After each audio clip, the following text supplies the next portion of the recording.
তো দেখো এরকম পেকেছে আমগুলো, পুরো ফেটে গেছে। আর আমরা কদিন ধরেই পাকা আম খাচ্ছি, বেশ মিষ্টি খেতে। এই গাছের আমগুলো খুব টেস্টি হয়।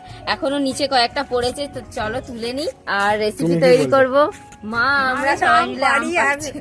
মা তো পেরেই গাছতলায় খেতে শুরু। তো দেখো আমাদের আম পাড়া হয়ে গেল, সাথে দেখো কাঁঠালও হয়েছে। বাপরে এত বড় বড় একটা কাঁঠাল। আমাদের কাঁঠাল কিন্তু গাছের মধ্যে পাকে না, ওটাকে কেটে নিচে নামিয়ে রাখলে তবে পাকে, কিন্তু খেতে ভালো। বাচ্চা বড় হোক। এখানে দেখো কত হয়েছে। জামাই ষষ্ঠীতে খাওয়া হবে, আমরা জামাই ষষ্ঠীতে সবাই মিলে খাবো। জামাইয়ের হাসি কি হাসবো না, আমাকেই তো দেবে, কে আছে আর।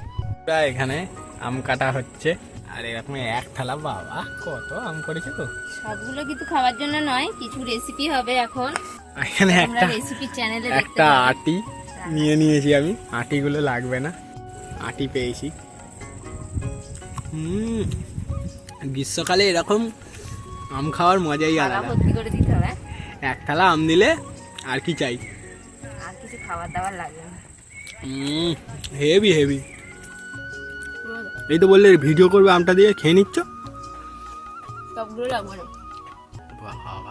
আমার বেলাতে বললাম ভিডিও করবো, একটা খাবে না গো, থাক। ভালো মিষ্টি, বাপরে দারুণ টেস্টি। হুম। আর তোমরাও আম খাও, কে কে আম খেতে ভালোবাসো কমেন্ট করে জানাও। হ্যাঁ, এইটা কিন্তু ঠিক কথা।